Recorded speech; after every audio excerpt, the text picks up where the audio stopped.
Yo, yo, yo. So, what's up, guys?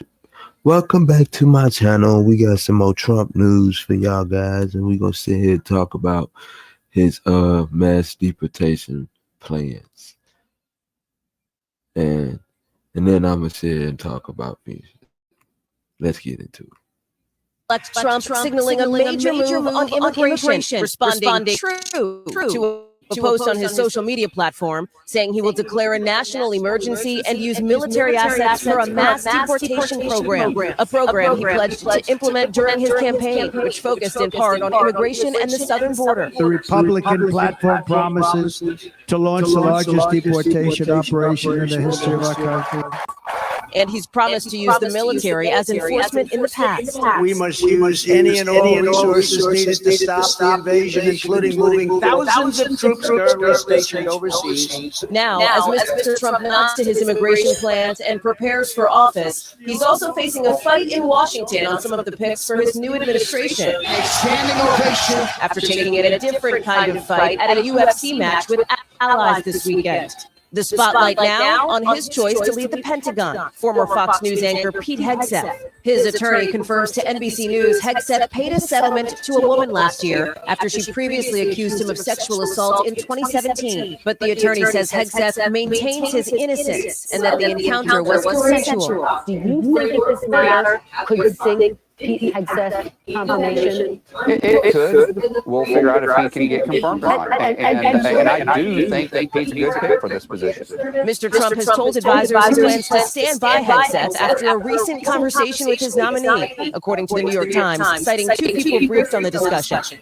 Also facing new backlash, the president-elect's choice of now former Florida Congressman Matt Gaetz to lead the Department of Justice, with multiple sources telling NBC News he faces a very difficult path to confirmation. Gaetz resigned his seat last week, ending a House Ethics Committee investigation into whether he engaged in sexual misconduct and illicit drug use, allegations he denies. While some in both parties want the committee to release its report, House Speaker Mike Johnson disagrees, saying Gaetz is now a private citizen. I think that would be a Pandora's box. Hallie, let's go back to this news that just broke overnight. President-elect Trump confirming that he wants to declare a national emergency, and then that would enable him to use the military. How might that work? How much would it cost? Let me take the second part of your question first, Savannah. How much would it cost? The answer is a lot of money, but we can't get super specific because it's not clear how much. There's one estimate that suggests it could be something like $90 billion a year. That's from an immigration rights group, which also questions the impact to the economy more broadly, saying that the annual GDP could take a hit because of the removal of workers, especially in the construction and hospitality industries. The president-elect Trump and his allies have argued this issue is so important, it was so central to his campaign that it goes beyond cost. Mr. Trump, remember, told NBC News right after the election that there's no price tag on this because there's no choice other than to do it. He would need Congress to approve the money he needs, but remember, both the House and the Senate will be in Republican control next year. As for the practicalities, how does this actually work? Again, real question marks there. Mr. Trump was pressed repeatedly during his campaign for answers on the specifics, but that's still not clear. We are, of course, out to the Trump transition for any more details on the plan. Savannah? All right, Hallie Jackson leading us off from Washington. Thank you. Hey, thanks for watching. Don't miss the Today Show every weekday at 11 a.m. Eastern, 8 Pacific on our streaming channel, Today All Day. To watch, head to today.com/allday or click the link right here.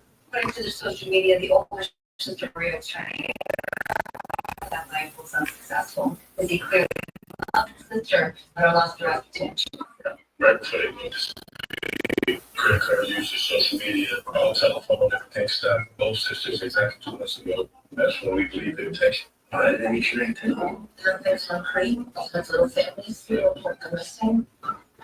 It's possible that no son of themselves must be sex workers or perpetrator could just maybe a job or a parent.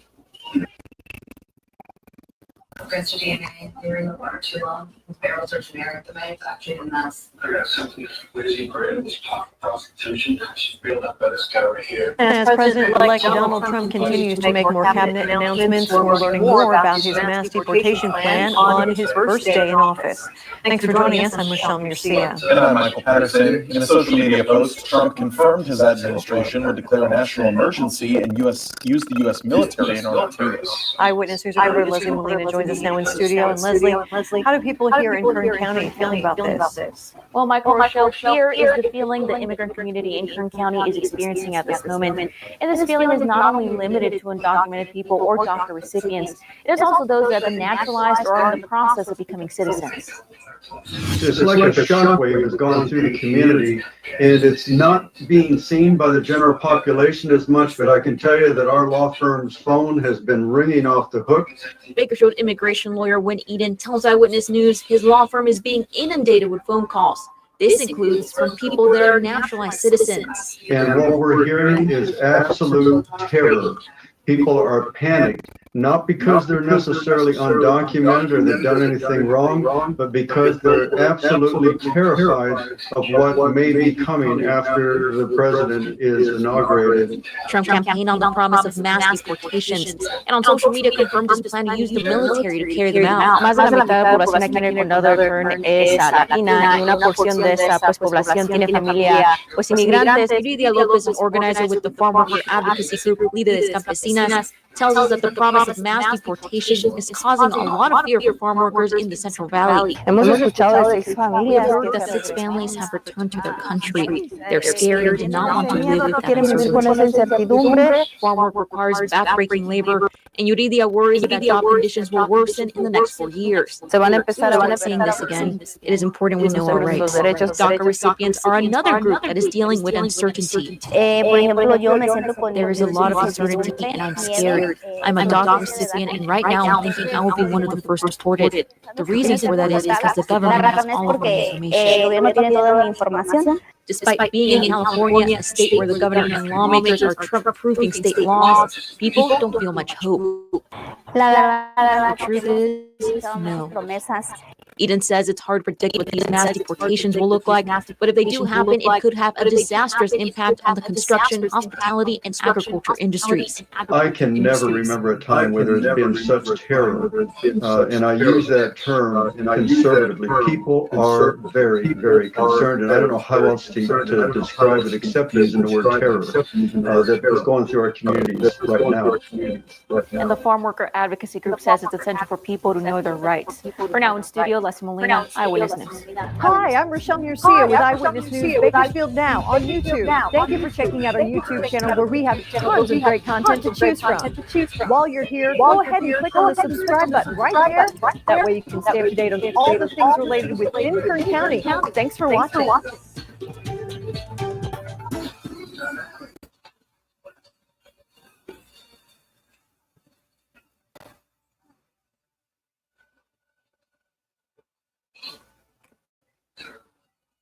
So these people are very, very concerned with the mass deportation plans, and I can understand why. Yeah, I can absolutely understand why. So, but I think they're going to handle it very carefully. I don't think people think they're gonna target the ones that are illegal that have just recently crossed over, that have just illegally crossed over mainly. And I think it's most likely they're gonna target the criminals, like the Venezuelan gangs and things like that, more so than anybody that's just an immigrant. Yeah, I think they're gonna pick and choose who. I think they're gonna pick and choose who is going to be deported and who's not going to be deported. You know what I'm saying? And most likely it's gonna be the ones that didn't go through the process. Most likely gonna be the ones that's committing the crimes. So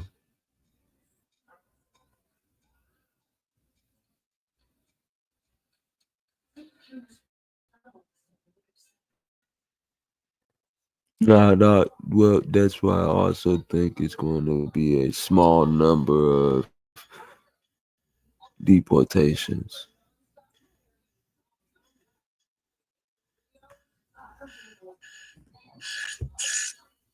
You know?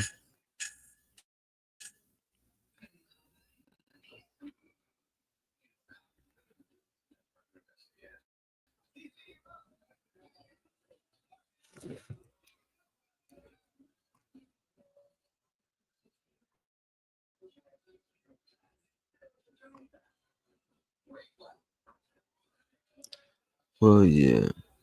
So, I don't know what you guys think about it. You know?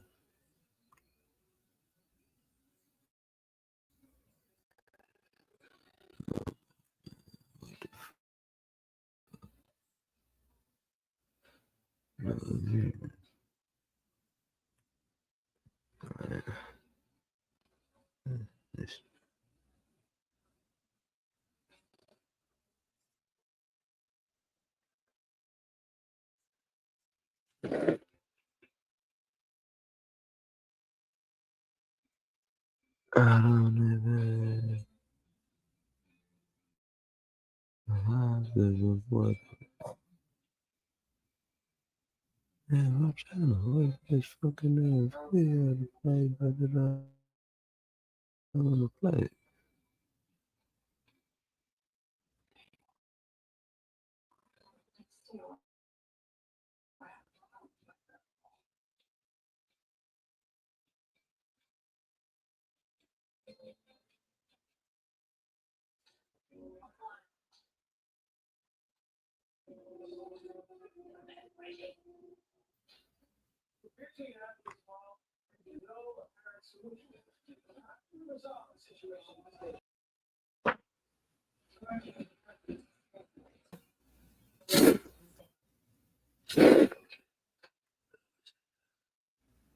Hold on. And sex trafficking all day and girls. I believe we make these choices. Yeah, I was really thinking about not really doing it. Yeah, thanks, Green. President-elect Trump this week confirmed he intends to declare a national emergency and use U.S. military to pursue mass deportations of undocumented immigrants. Does the president believe this is an appropriate use of the military?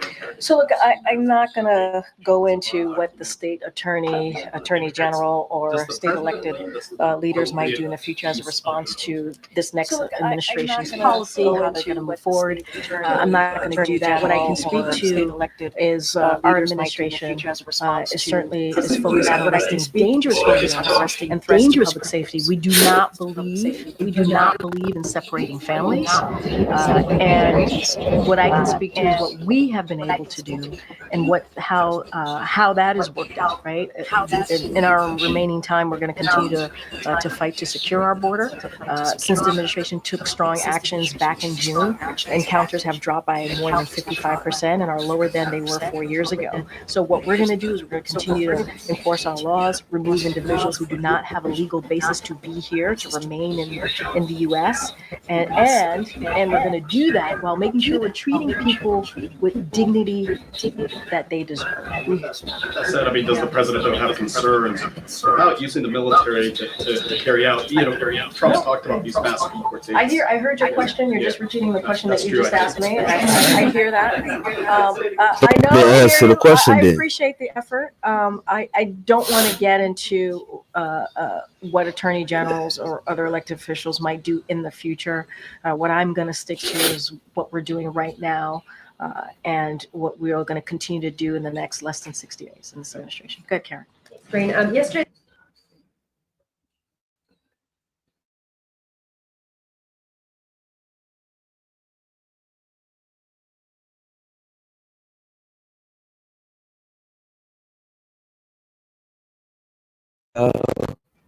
The one that turned around and keep lying about FEMA. What the fuck?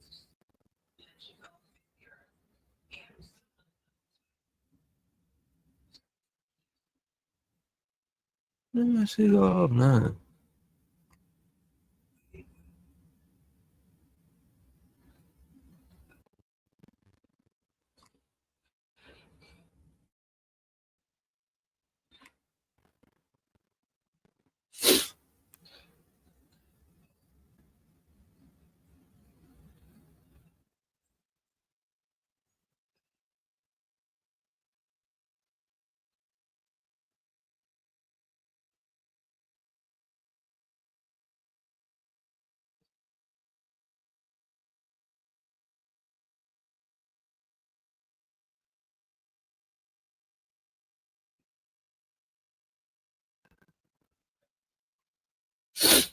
In a post Monday, the president-elect confirmed reports that his administration is prepared to declare a national emergency and use the military to institute a mass deportation program. A lot of this rhetoric is to scare people and so that they leave themselves. During his first term, President Trump declared a national emergency along the border to circumvent Congress and get funding for his border wall. Bob doesn't think it'll take as much this time. With Congress, the courts, and the White House all in the same party, funding and legal permission to do this will not be an issue. President Trump has tapped South Dakota Governor Kristi Noem to lead the Department of Homeland Security. At her side will be Trump's border czar, Tom Homan. Homan said entire families could be deported together to avoid separation. We'll know who we're going to arrest, where we're most likely to find them. Immigration attorney George Lobb says families of migrants should get used to carrying around proof of residency. Because at 2 years, at least you get a shot at going to an immigration judge. And in situations where both parents are undocumented, the law allows for an immediate family member to apply with the courts and become a conservator.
Can we go somewhere else to talk? So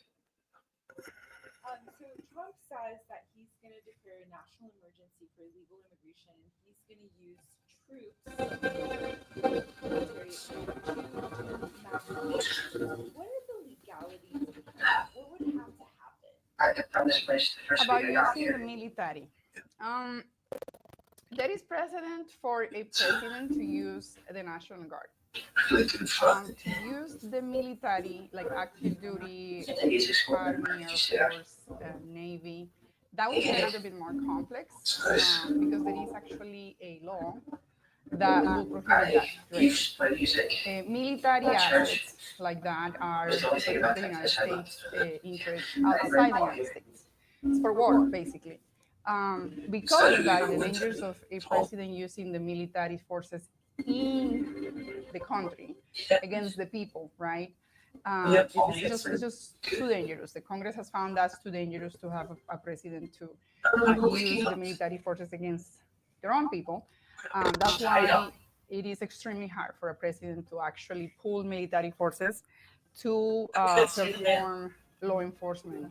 Local law enforcement. Things like military notice, like asking immigrants for information, checking documents, detaining people.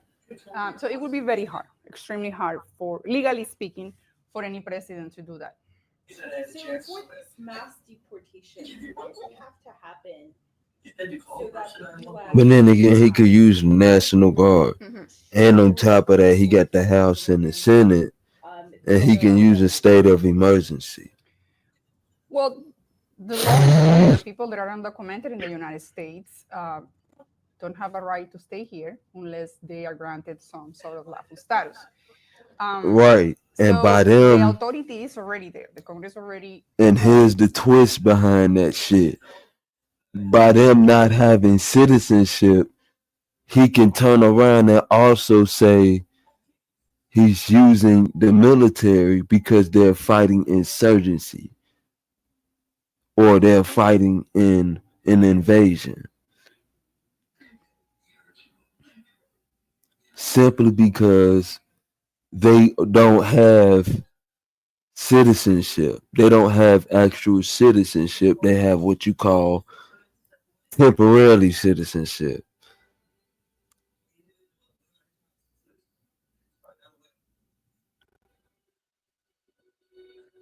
You know?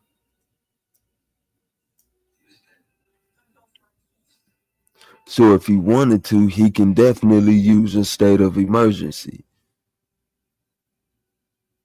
and even deem them as terrorists.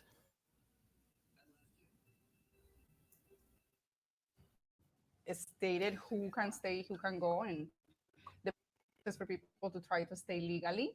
And anybody who has a removal order is in a different situation as somebody who doesn't have a removal order yet. So this plan of mass deportations will, it's very likely that it's going to start with the people that already have removal orders, unexecuted removal orders. So there is a lot of people in the United States that don't have documents, of course. They have maybe cases pending, an asylum application pending, or they flew under the radar and they're here and they're not in any proceedings. And then there is other people that are already in proceedings, already have their day in court and lost their case, and they have a removal order from an immigration judge. Well, those people will be the easiest targets. Whomever has an order of removal that has not been executed. So a lot of people lose their cases, they get an order of removal from the judge, and then they try to appeal their case. And then they appeal, if it's not successful, then that person doesn't have anything else to do here. They have an order to be deported. If ICE pick these people up, they can deport them without them having a right to see an immigration judge. Why? Because they already have been seen by an immigration judge. They already had due process. So it's basically executing an order, like executing a warrant order, right? So those people will definitely be the first people to be picked up. There is a lot of people with removal orders, unexecuted removal orders, that are being that are in something called OSSUP. I don't know if you know about that. So it's order of supervision. So basically, some immigrants, although they lost their immigration case, they lost their application with the court. There is some humanitarian concerns about this immigrant or their family, their citizen members' family, or they don't have any criminal history. Most of these people that are on OSSUP don't have any criminal history. So those immigrants, although they have an order of removal, ICE does not deport them automatically. What they do is they say, okay, you can come and check in with us every 6 months or every year, once a year, for us to see what you're doing, right? And every year they go, they present themselves at the local office, ICE office, and ICE let them be for another year. So every year is renewed that status. That status allows them to be here without being deported while it's valid, and also to have employment authorization pursuant to that order from ICE. Well, these people will definitely be the first people to go, for sure. When Trump was president the first time, a lot of people went to their appointments at their local offices, ICE offices, for their OSSUP checkup, and they were not let go. They came in and they didn't come out. There were actually a lot of news about it, of spouses, citizen spouses, saying that he was doing everything right. But that's just the way it is. Once a person has an order of removal, that order can be lawfully executed by ICE. So those would be the first people and the easiest targets to get a mass deportation. Legally speaking, anybody who does not have a removal order is not as easy to be deported, as much as the president would like to do that, because there is due process, there is laws, there is, their rights. So those people will be harder for any president to deport. Not impossible, but they will have to have that day in court if they have been here for more than 2 years. So that's the other thing. People that have been in the United States for over 2 years have acquired a right to have an immigration judge hear their case to see if they're eligible to stay under some section of the law. So those people cannot just be uprooted and deported without being able to apply for something in the immigration court. So what about people who are already going through the immigration process and Mhm. have some sort of application? What would happen with them? Well, the same situation. If somebody has a process, an ongoing process, they have a due process right to be heard, to present evidence, to present witnesses, and to have their case decided by the immigration judge. And once the judge makes a decision, for example, Those today we had a people won't be friend sitting in an touched. asylum case. The judge granted asylum to my client, but the government also has the right to appeal if they believe the immigration judge made a mistake. So the process has to continue unless the law changes. So anybody who has a current ongoing immigration process, especially with the immigration court, cannot be deported until and so long an immigration judge orders it. They don't appeal that order. So if it's appealed, they cannot be deported until the BIA decides that mistake. Based on sex work, it's more than just that. It's choosing them because they have someone they love. Married sisters know and Paul, they loved each other. Yes, it's called That expedited deep removal. connection. So the last time that immigration You'll go to jail. You won't get deported. You'll just go to jail. You've been here for 10 years. You already have you probably already have your state ID and everything. 1996. So after Right. 1996, the So if you Congress commit a crime, you go to jail. You go to American prison. You don't get deported. to ICE to expedite remove people. That means The goal is to get the ones who've been without letting them invited in up under Joe Biden's administration for the last 3 to 4 years. Those are the ones that's being, you know what I'm saying? Like, after 1996, that's gonna be really targeted. And even those who are targeted, it's gonna most likely be the ones who are committing crime. 100 miles from the border have a right to see a judge before they're ordered removed. So ICE cannot just, okay, you're deported and take them out. They have a right to ask to see a judge. So ICE asks them, CBP asks them, when people have been here for more than 2 years, would you like to see an immigration judge and present your case, or would you like to voluntarily depart, or would you? And if the He finna cut CBB one voluntarily off. relinquishes the right to not see an immigration judge, So they ain't worried about that. expedited remove, or they can take a voluntary removal from CBP or from ICE. So for these mass removals, the first people that are going to go are people with removal orders. Yes. And then from there, I'm assuming it would be somewhat all the people that have been here less than 2 years. Yes. And then if anyone is already going through any type of process, they get to stay here until a judge issues a removal order. Yes. For example, the case that I have the final asylum hearing today, that case started in 2018. So it took all these years for my client to have their final decision from the immigration judge to hear their case because of the backlog. The backlog? Yes. The backlog. There is a lot of cases pending right now in immigration court. And this backlog got worse the first time that Donald Trump was president, because his enforcement practices, that's what changes in every presidency, were more broad than the prior president. The prior president, Obama, his priorities were aliens that committed crimes, non-citizens that committed crimes, and people that just arrived. He focused on those people, and there were a lot of people removed in the United States under President Obama, but those were the priority of enforcement for removal. Right. Trump, So the best way is to prioritize the people who came up under Biden's administration for removal. And illegally. that worsened the backlog, because people that before if ICE encounter them, I say, well, you've been here for 10 years, you don't have any crimes. We don't need to be making the court more busy with your case. You're not a priority for enforcement. So those people that were encountered and let go because they were lower priorities became priorities, and ICE had orders to anybody that you pick up who doesn't have status needs to be in proceedings, need to be deported or need to be in deportation proceedings. So the backlog really increased because of that, because everybody was in proceedings.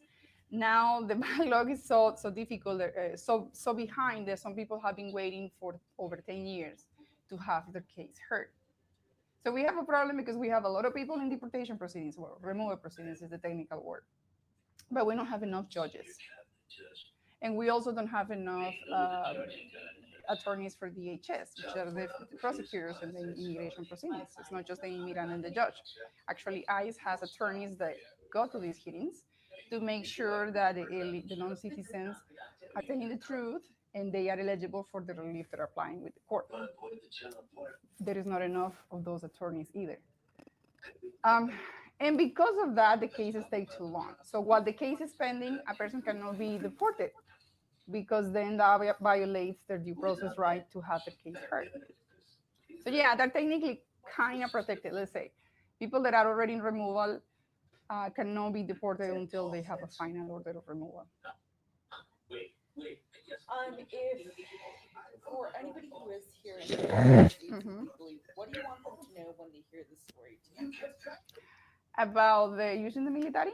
Yeah. Specifically? Oh, well. Or about these mass deportations. Like, what's the number one thing that you want to let anybody know who's here